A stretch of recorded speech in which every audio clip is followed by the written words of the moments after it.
This is Premier Trust Financial, not a welfare office for street kids. Richard Thornton stepped closer. His expensive cologne clashed with his ugly sneer. Look at those shoes. Look at that skin. He shook his head in theatrical disgust. Another kid looking for a handout. You people are all the same. Get out before I call security. We serve real customers here. The security guard moved closer, hand on his baton. A wealthy customer shouted from behind. Throw him out already. He's stinking up the place. Laughter rippled through the lobby, cruel, loud, united against one small boy. No one defended him, not a single person, but not one of them could have imagined what would happen next. Within the hour, Richard Thornton himself would be begging, not for money, but for mercy. Marcus Williams didn't run. He didn't scream. He stood his ground just like Grandma Rose taught him. Sir, I have an account here. His voice trembled but didn't break. My grandmother opened it for me. She passed away 2 months ago. She left me this. He held up a brown envelope. Inside were the documents, the bank card,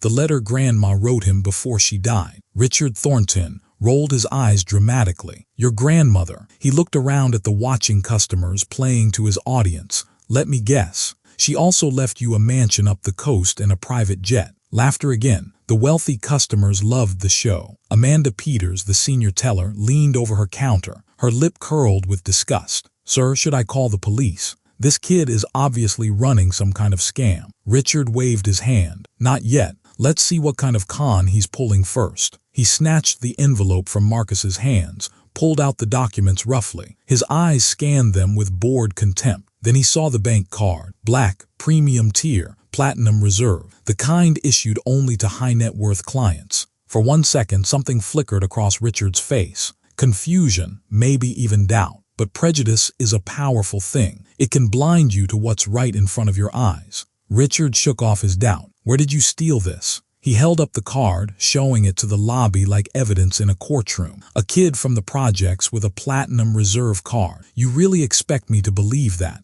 Marcus's hands trembled. I didn't steal anything. It's mine. My grandma. Your grandma. Richard's voice dripped with mockery. Nothing. He threw the card on the counter. It skidded across the marble surface. I've been in banking for 15 years, kid. I know a fraud when I see one. He pointed to the far corner of the lobby, near the janitor's closet, near the bathroom entrance, the worst seats in the building. Sit over there. Don't move. Don't talk to anyone. I'm calling headquarters to verify this so-called account. Marcus walked to the corner, head down, shoulders hunched, each step heavier than the last. He sat on the cold metal chair, alone, surrounded by marble and brass and wealth that seemed to mock his worn-out shoes. He pulled out Grandma Rose's letter. Her handwriting was shaky, but full of love. My brave Marcus, never let anyone make you feel small. You are worth more than they will ever know. He read those words 3 times, trying to believe them. His phone buzzed. A text from Uncle David. Stuck in a meeting. Be there in 20 minutes.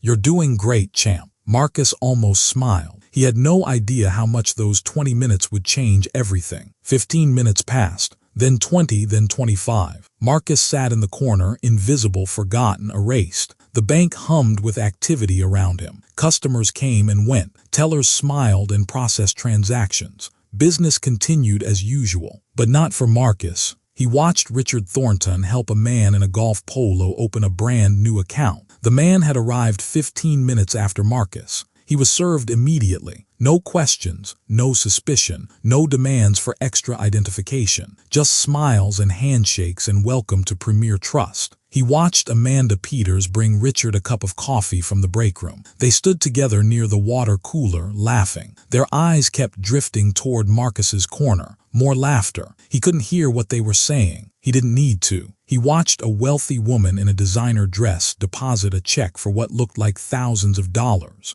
The whole process took 3 minutes. She left without even glancing at the kid sitting alone near the janitor's closet. An older woman named Sandra Foster finished her transaction at the main counter. She was different from the others. She glanced at Marcus. Her face tightened with something that looked like discomfort, maybe guilt. For one moment, Marcus thought she might come over, might ask if he was okay, might be the one person in this entire building who showed some basic human kindness. But she didn't. She just clutched her designer purse a little tighter and walked toward the exit. Her heels clicked against the marble. each click a small betrayal. Marcus pulled out Grandma Rose's letter again. The paper was already soft from being handled so many times. The edges were starting to fray, just like his nerves. You are braver than you believe, stronger than you seem, and loved more than you know. Grandma used to read him that quote every night before bed. She said a famous author wrote it. Even bears know wisdom, she told him with a wink. He didn't remember the author. He just remembered her voice. Warm like honey, safe like a fortress, gone like smoke. His phone buzzed again. Uncle David. Meeting running long. 15 more minutes. Stay strong, champ. Marcus typed back with shaking fingers. Okay. He didn't mention the laughter, the insults, the way Richard looked at him like he was trash that needed to be disposed of. He didn't want to worry Uncle David. 30 minutes now. Still waiting, still invisible. A security guard named Harold Mitchell stood near the entrance. He was in his mid-50s, tired eyes that had seen too much, gray creeping into his close-cropped hair. Harold had witnessed everything. The insults, the laughter, the way Richard humiliated the boy in front of everyone. He wanted to speak up. God, he really did. But he had a mortgage, 2 kids in college, 11 years at this bank building toward a pension. Silence meant employment. Employment meant survival. Survival meant his family didn't end up on the street. Harold looked away, hated himself for it, looked away anyway. Finally, after 32 minutes, Richard called Marcus over, not to the main counter where normal customers were served, to a small desk in the back corner, away from the pleasant banking areas, away from the comfortable chairs and complimentary coffee, visible to everyone, but isolated like an animal in a zoo exhibit. Marcus sat down in the hard plastic chair, placed his grandmother's documents on the desk carefully. Richard didn't touch them, didn't even look at them. Let's try this again. His voice was cold, clinical, the voice of a man performing for the security cameras. You claim you have an account at this bank. You claim your grandmother left you money, but you have no proper ID, no guardian present, no proof of address, and frankly, kid, you don't look like someone who belongs in an institution like this. Marcus's throat tightened. I have my school ID, my grandma's letter, and the bank card with my name on it. Richard picked up the school ID with 2 fingers like it might be contaminated. Washington Elementary School, 5th grade. He tossed it back on the desk. It slid toward Marcus, almost falling off the edge. This proves absolutely nothing. Any kid can get a school ID. Doesn't mean you have money in our bank. Where are your parents? The question hit Marcus like a physical blow. His father had left before he was born. His mother had died when he was 3. Car accident. He didn't even remember her face except from photographs. I live with my uncle. His voice came out small, wounded. And where is this mysterious uncle? He's coming. He's in a meeting. An important meeting. Richard leaned back in his expensive leather chair, crossed his arms over his expensive silk tie. A meeting? Of course.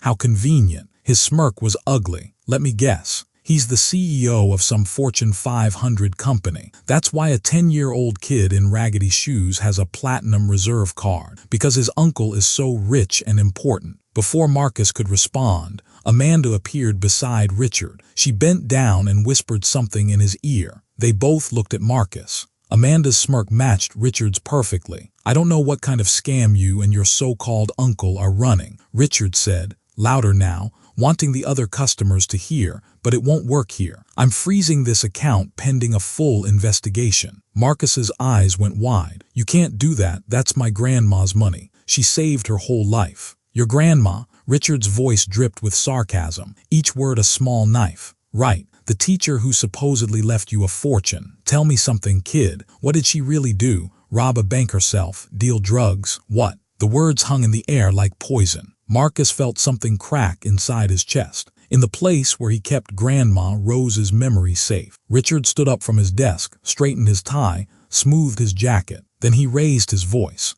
made absolutely sure the entire lobby could hear every word. Ladies and gentlemen, I apologize for this disruption. His voice carried like a practiced actor's. This is what we deal with every single day. People who don't belong in places like this trying to take what isn't theirs. 6 customers watched the spectacle. Some nodded in agreement, their prejudices confirmed. Others looked uncomfortable but stayed silent. None of them spoke up. Sandra Foster had returned. She'd made it to her car in the parking lot, but she couldn't turn the key, couldn't drive away. Something, guilt, conscience, basic humanity, had pulled her back inside. Now she stood near the entrance, watching everything unfold. Her hands were shaking. "I don't know where you stole that card," Richard continued, pointing at Marcus like a prosecutor at a trial. "I don't know what kind of lies you've been told, but you are not getting a single penny from this bank. Not today, not tomorrow, not ever." Marcus's vision blurred with tears. He tried to stop them. "Boys don't cry," some voice in his head said. Grandma's voice answered. "Boys feel, Marcus. Feeling is strength." "My grandma worked 40 years, he managed to say. His voice cracked, but he kept going. "She was a teacher at Washington Elementary. She saved everything for me. She promised." "Spare me the sob story." Richard's voice was a slap. "I've heard them all before. Every con artist has a dead grandmother and a tragic tale." He turned to Harold, still standing by the entrance. "Security, escort this kid out of my bank. Now." Harold didn't move. His feet felt nailed to the marble floor. "Did you hear me?" Richard's voice sharpened. "I said now." Harold walked toward Marcus slowly, each step a small death of his self-respect. 11 years of silence. 11 years of watching Richard humiliate people who didn't fit his image of a real customer. Immigrants struggling with English. Women in second-hand clothes. Elderly people confused by technology. Anyone who looked poor, sounded different, seemed vulnerable. Harold had never spoken up. Not once, not ever. Today was no different. Today he was still a coward. He stopped in front of Marcus, extended his hand. Couldn't meet the boy's eyes. Marcus stood up on his own. He didn't need help. He picked up his grandmother's letter from the desk, pressed it against his heart like a shield, walked toward the door with as much dignity as a 10-year-old could carry. Richard's voice followed him like a curse. "Next time you want to beg for money, try a homeless shelter or a street corner. That's more your natural environment." Someone in the lobby actually laughed. A real laugh, loud and cruel. Marcus reached the exit. His phone started ringing. The screen lit up. Uncle David calling. He tried to answer. His hands were shaking too badly. The phone slipped from his fingers, crashed onto the marble floor. The screen cracked. Harold picked it up. For one moment their eyes met. In that moment, Marcus saw something he didn't expect. Shame, bone-deep, soul-crushing shame. Harold was drowning in it. But shame wasn't enough. Words were needed. Action was needed. Harold handed back the phone, said nothing. Let the boy walk out alone. Marcus pushed through the automatic doors. They closed behind him with a soft whoosh. Inside the bank, Richard straightened his tie again, smiled at Amanda. "And that's how you handle it," he said, satisfaction oozing from every word. "Give these people an inch, they'll take everything." Amanda nodded, but her smile had faded. Something uncomfortable stirred in her stomach. Richard's phone buzzed. An email notification. Subject line, "Urgent Q4 investor visit. Immediate preparation required." He glanced at it, deleted it without reading. Too busy, too important, too confident in his own power. He should have read that email. He really should have. Outside, the November wind bit through Marcus's thin jacket. He sat on a stone bench in the parking lot, drew his knees up to his chest, made himself as small as possible. The brown envelope with Grandma Rose's documents sat beside him, the cracked phone in his lap, the letter clutched in his fist, getting more wrinkled by the minute. He looked down at his shoes, the ones Richard had mocked, the ones everyone had laughed at. Grandma Rose had bought them at a thrift store last spring, $2.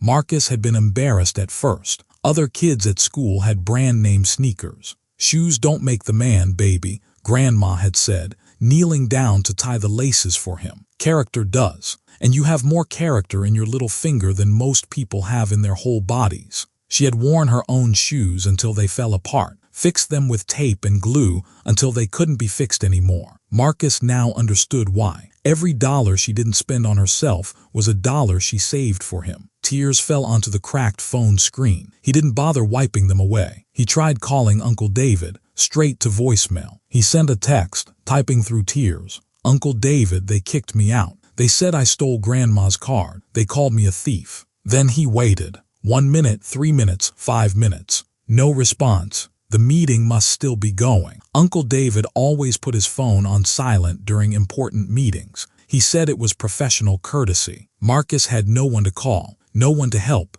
no one coming to save him. A woman walked by, Business suit, designer bag, perfect makeup. She saw the crying boy on the bench, the one who'd just been thrown out of the bank. She'd seen the whole thing through the window. She kept walking. A man jogged past with his dog. The dog wanted to stop and sniff Marcus. The man yanked the leash, hurried on. Cars pulled in and out of the parking lot. People entered the bank. People left the bank. Nobody stopped. Nobody asked if he was okay. Marcus was invisible, just like inside, just like always. He unfolded Grandma Rose's letter one more time. The paper was damp now, spotted with tears. My brave Marcus, the world will sometimes be cruel. People will judge you by your shoes, your clothes, the color of your skin. They will try to make you feel worthless, but you are not worthless. You are my greatest treasure. Everything I have saved, everything I have worked for, it's all yours now. Use it to fly high. Use it to prove them all wrong. And remember, dignity is not given. It is carried. Carry yours with pride, baby. Always.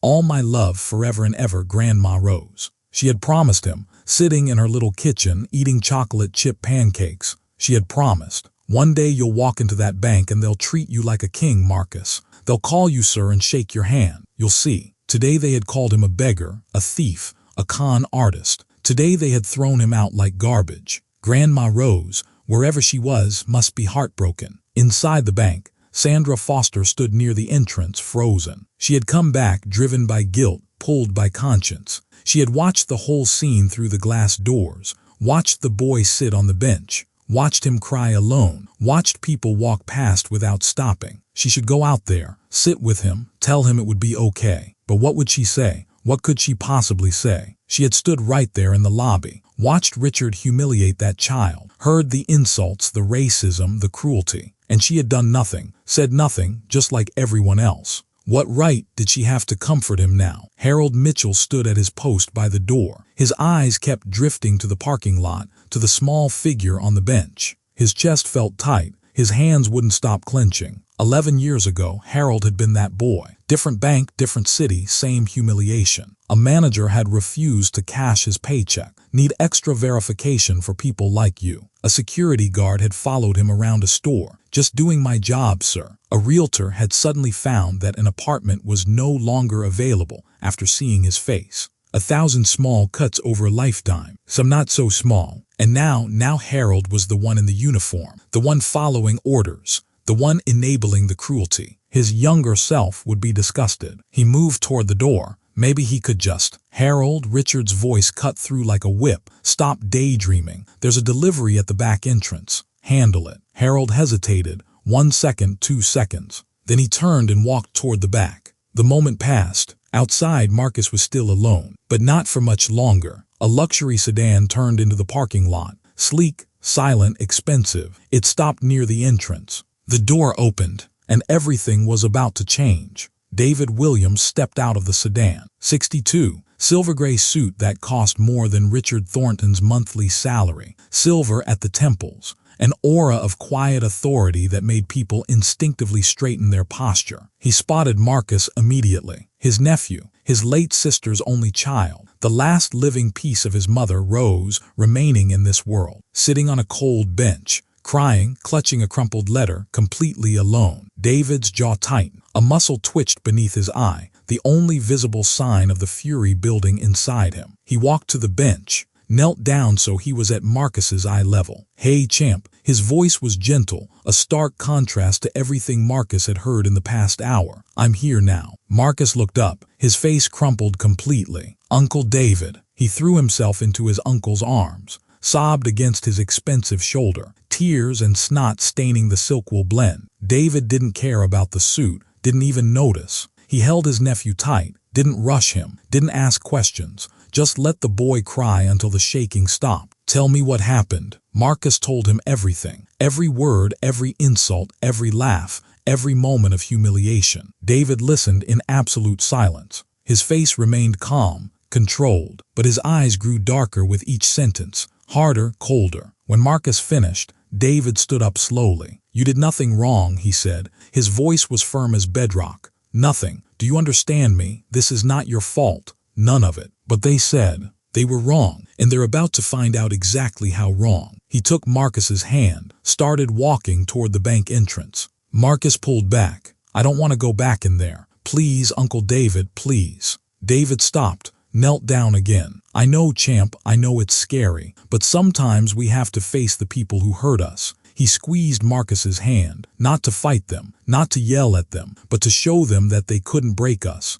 that we're still standing, that they have no power over us. Marcus looked at the glass doors, at the marble lobby beyond, at the place where he'd been humiliated. He thought about Grandma Rose. What would she want him to do? Dignity is not given, it is carried. Okay, he whispered, okay. A second car pulled into the parking lot, a luxury SUV with tinted windows. A woman stepped out, tall, elegant, professional. Victoria Reynolds, Regional Director of Premier Trust Financial. She had been driving to the quarterly investor visit, the one Richard kept ignoring in his emails, when her phone rang. David Williams on the line, CEO of Horizon Investment Group, the bank's largest institutional investor. He explained what had happened in exactly 60 seconds. Calm, factual, devastating. Victoria had immediately changed course. She approached David now, nodded respectfully. Mr. Williams, I cannot tell you how sorry I am. This is completely unacceptable. Completely. David's expression didn't soften. We'll discuss what's acceptable inside. My nephew deserves an apology,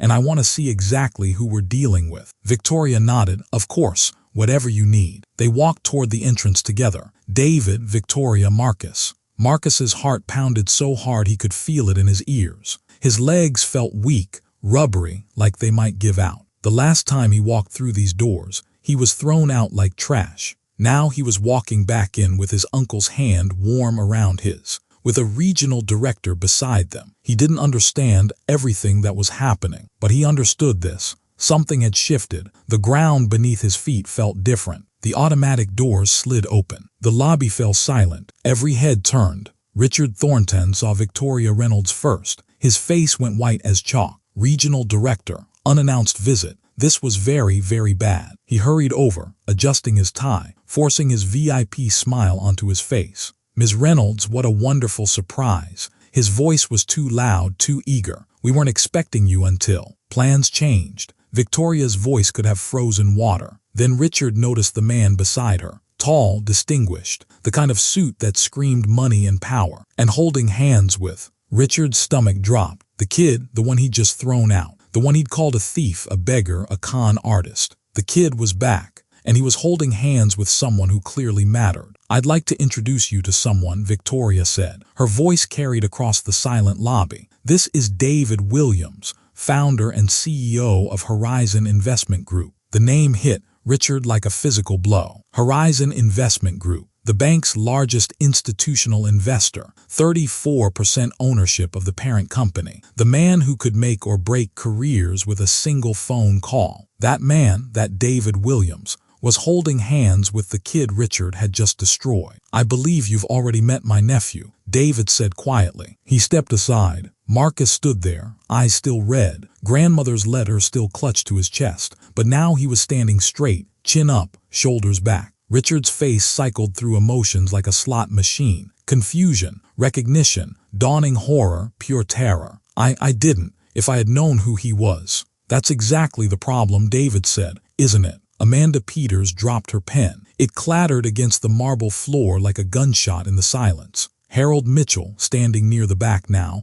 felt something shift in his chest. Something that had been dead for 11 years, stirring back to life. Sandra Foster, still by the entrance, pressed both hands against her mouth. Tears streamed down her face. Every single person in that lobby was watching. The customers who had laughed, the employees who had enabled, the bystanders who had stayed silent. All of them witnesses, now, to what was about to happen next. David released Marcus's hand. He walked toward Richard slowly, each step deliberate, each step measured, the walk of a man who knew his power and didn't need to rush. Richard took a step backward. His back hit the marble counter. Nowhere to run. Mr. Thornton, David's voice wasn't loud. It didn't need to be. The entire lobby was holding its breath. My nephew came here today to check his account balance. His grandmother, my mother, left him that money as his inheritance. It's legally his, every penny. He paused. Can you explain why he was denied service? Richard's mouth opened, closed, opened again. He looked like a fish drowning in air. There were irregularities.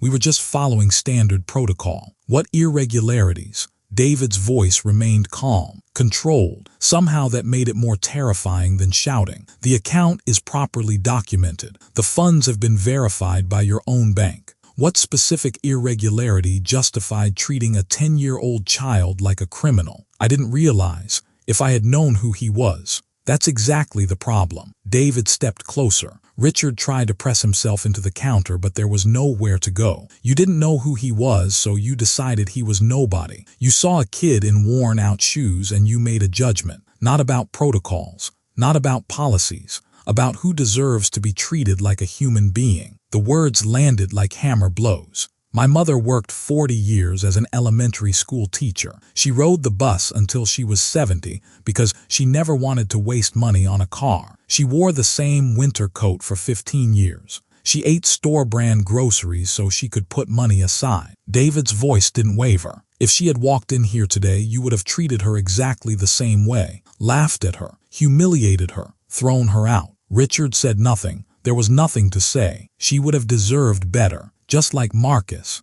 just like every single person who walks through those doors. David turned to Victoria. Before we discuss consequences, I want Mr. Thornton to see something. Victoria nodded. David walked to the main counter. Marcus followed, still holding his hand. Amanda stood behind her computer, frozen. Her face was the color of old paper. Pull up my nephew's account, David said. It wasn't a request. Amanda looked at Victoria. Victoria nodded once. Trembling fingers typed. The screen loaded slowly. Everyone held their breath. And there it was. Account balance, $487,263. Almost $500,000. 40 years of a teacher's salary. Every birthday card with money tucked inside. Every Christmas bonus. Every summer tutoring job. Every single dollar Rose Williams had earned, saved, sacrificed. All for Marcus. Richard stared at the number. His face went gray. His mouth fell open. No sound came out. Complete silence. Then David spoke. He laughed at your shoes. His voice was quiet but carried to every corner of the lobby. He stopped laughing when he saw the balance. The number glowed on the screen. $487,263. Richard couldn't stop staring at it. His brain couldn't process what his eyes were seeing. $500,000. In an account belonging to the kid he just called a beggar. That, David said, pointing at the screen, is the money my mother saved over 40 years. She rode buses in the rain so Marcus could go to college someday. She wore second-hand clothes so Marcus could have a future. She ate rice and beans for dinner so Marcus would never go hungry. He paused, let the words sink in, and you almost took that away from him because of his shoes. Richard finally found his voice. It came out cracked and desperate. I didn't know. If I had known there was that much money. And that's the real problem. David's voice went cold, sharp as a blade. You would have treated him differently if you knew he had money. Your respect comes with a price tag, but human dignity doesn't. He looked at the number one more time, then at Marcus. My mother always said something to me. A person who treats the waiter differently than the CEO has no character at all. He turned back to Richard. Today you showed your character, Mr. Thornton. The whole lobby saw it. Richard had nothing to say, because David was right, and everyone knew it. Victoria Reynolds stepped forward. Her heels clicked against the marble like a countdown. Richard, my office, now. Richard didn't move, couldn't move. His legs had turned to concrete. Richard, he blinked. Looked at Victoria, then at David, then at Marcus, the boy he had mocked, insulted, humiliated, thrown out. The boy whose grandmother had trusted him with everything she'd ever earned. Richard's career flashed before his eyes. 15 years, building relationships, climbing the ladder, corner office, company car, all of it crumbling like sand. I can explain, he whispered. You'll have that opportunity. Victoria's voice was ice and iron. In private, now. She turned and walked toward the back offices. Richard followed on unsteady legs. David watched them go. Then he knelt beside Marcus. You okay, champ? Marcus nodded slowly. His eyes were still fixed on the screen. Grandma saved all that for me. Every single penny. She started the account the day you were born, added to it every month. Never missed once, even when times were hard. But she never had nice things. Her apartment was so small because she was giving everything to you. David's voice was soft. That's what love looks like sometimes, Marcus. Sacrifice. putting someone else's future ahead of your own comfort. Marcus thought about all the times Grandma Rose had said no to things for herself. The winter coat with the broken zipper, the ancient television that took 5 minutes to warm up, the reading glasses held together with tape. She could have had so much more. Instead, she gave it all to him. "I'm going to make her proud," Marcus whispered. "I promise." "You already have, champ." David squeezed his shoulder. "You already have." Inside Richard's office,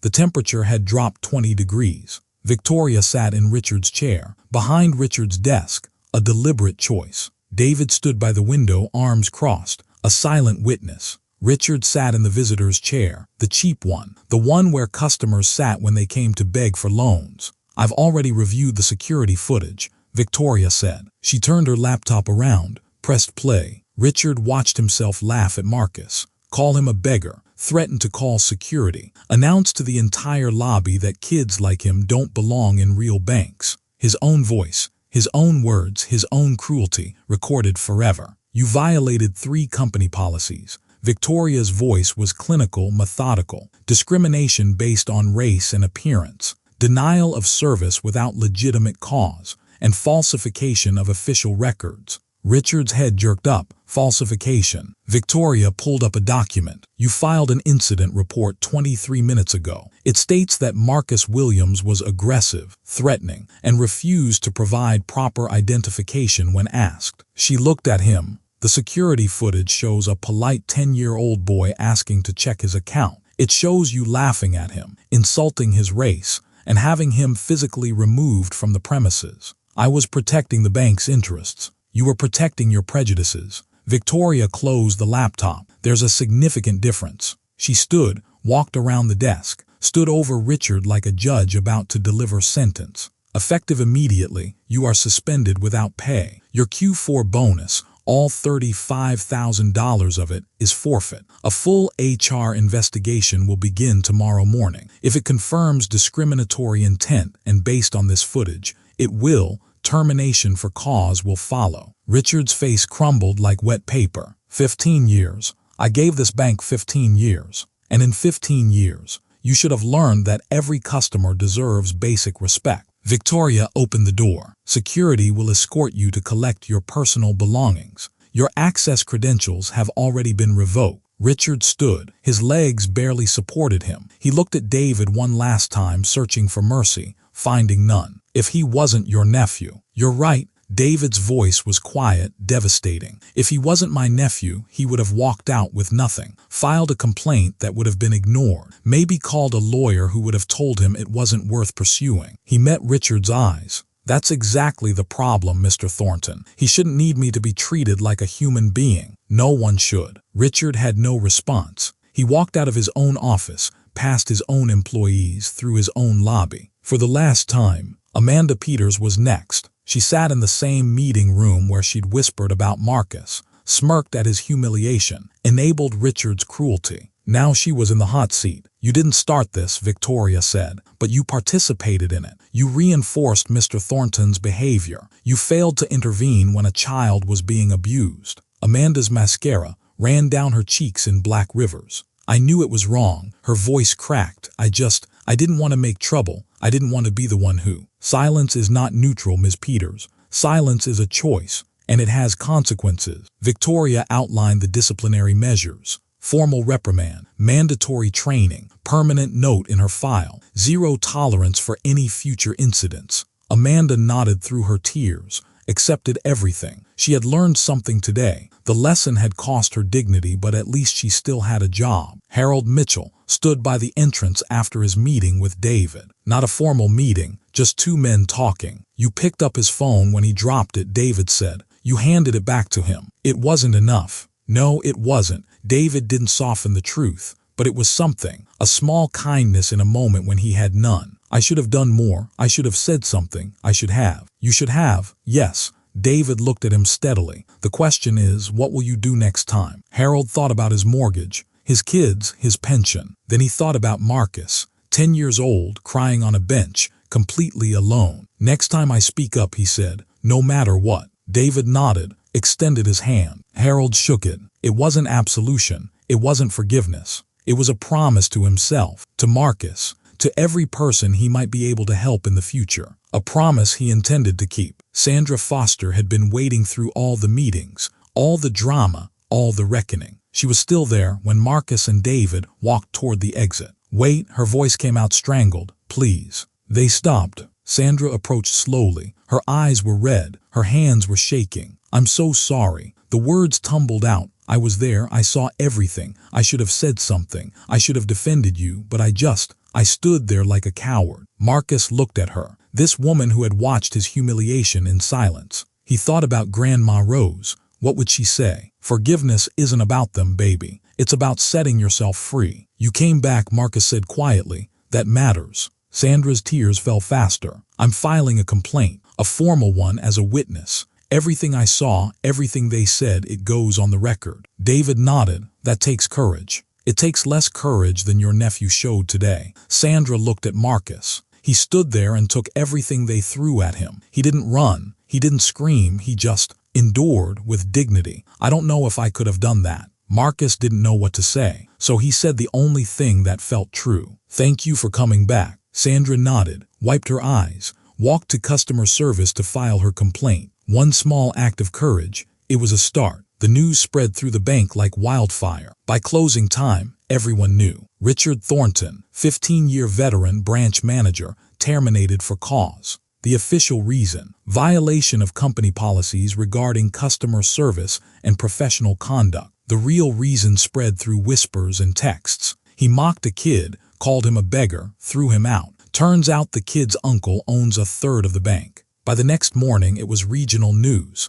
By the following week, national. Not the details, those were kept private to protect Marcus. But the story got out. Bank manager fired for discriminating against a child. Major investor involved. Complete corporate accountability. People talked about it, argued about it, shared their own stories. It became a moment. Richard Thornton's termination was finalized within 72 hours. No severance, no recommendation letter, no pension benefits beyond what was legally required. 15 years of work gone in 15 minutes. He applied to other banks. Word had spread. No one would hire him. He ended up managing a check-cashing store in a strip mall 3 towns over, helping the same kinds of people he used to mock. Some called it karma, others called it justice. Richard called it nothing. He didn't have the words. Amanda Peters kept her job, barely. She completed every training module, showed up early, stayed late, never smirked at another customer again. 6 months later, she transferred to a different branch,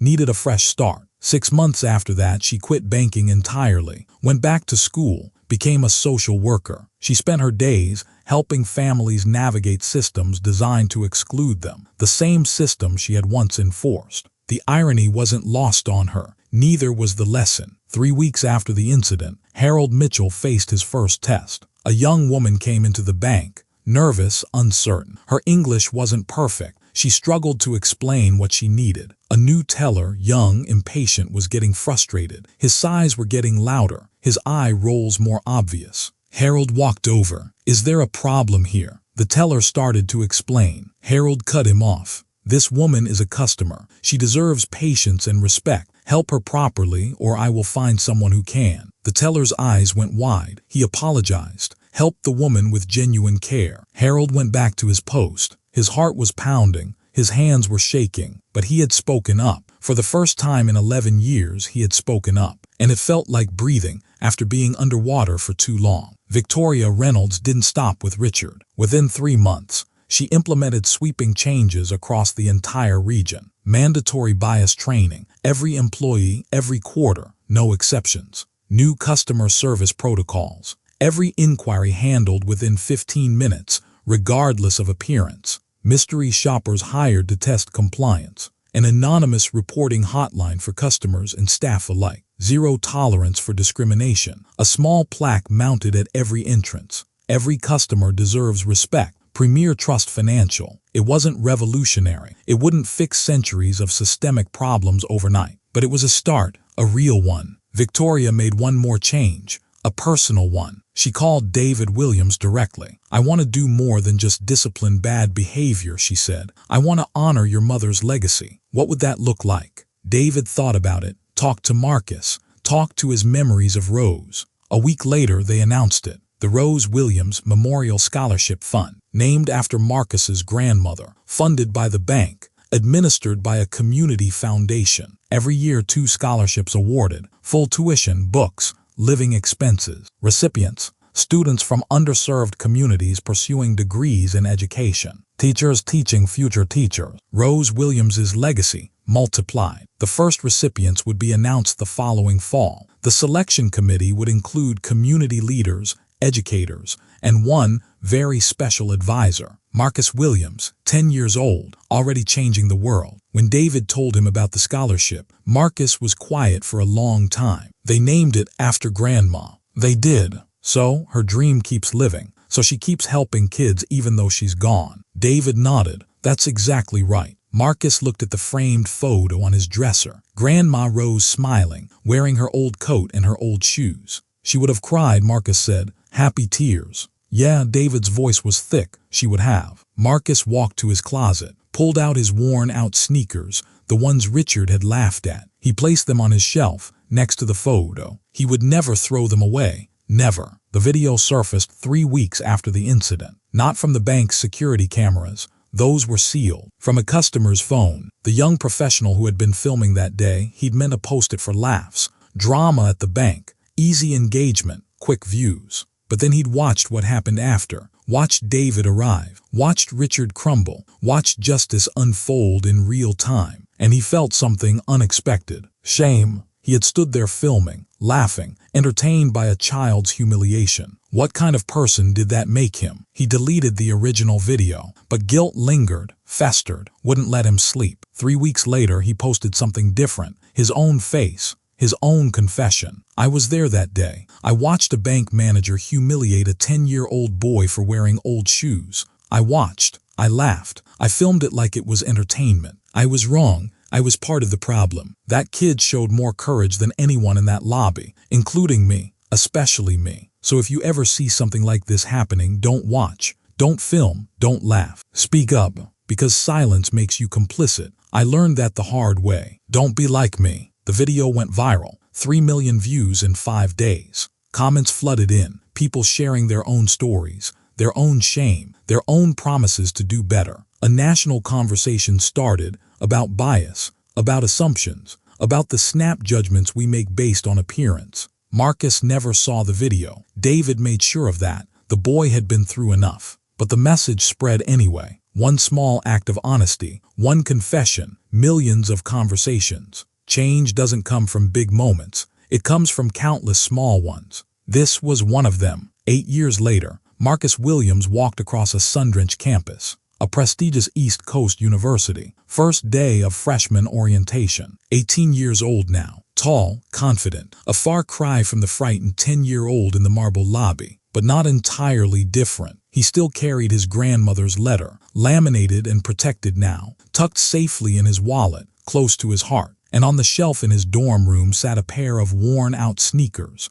cracked soles, frayed laces, faded from years of careful display. His roommate noticed them immediately. Bro, are those your shoes? They're completely destroyed. Marcus smiled. They're the most valuable thing I own. Valuable. They look like they belong in a trash can. Marcus picked them up gently, ran his thumb over the cracked leather. My grandmother bought these for me when I was 10. $2 from a thrift store. She apologized because she couldn't afford better. He set them back on the shelf. She saved $500,000 for my education. Wore the same coat for 15 years. Took the bus in the rain. Ate cheap food so I could have a future. He looked at his roommate. These shoes remind me that love isn't about what you have. It's about what you give. His roommate was quiet for a long moment. That's actually really beautiful, man. Yeah, Marcus touched the shoes one more time. She was really beautiful. David Williams continued running Horizon Investment Group, but he made changes too. He started a mentorship program for young people from underserved communities,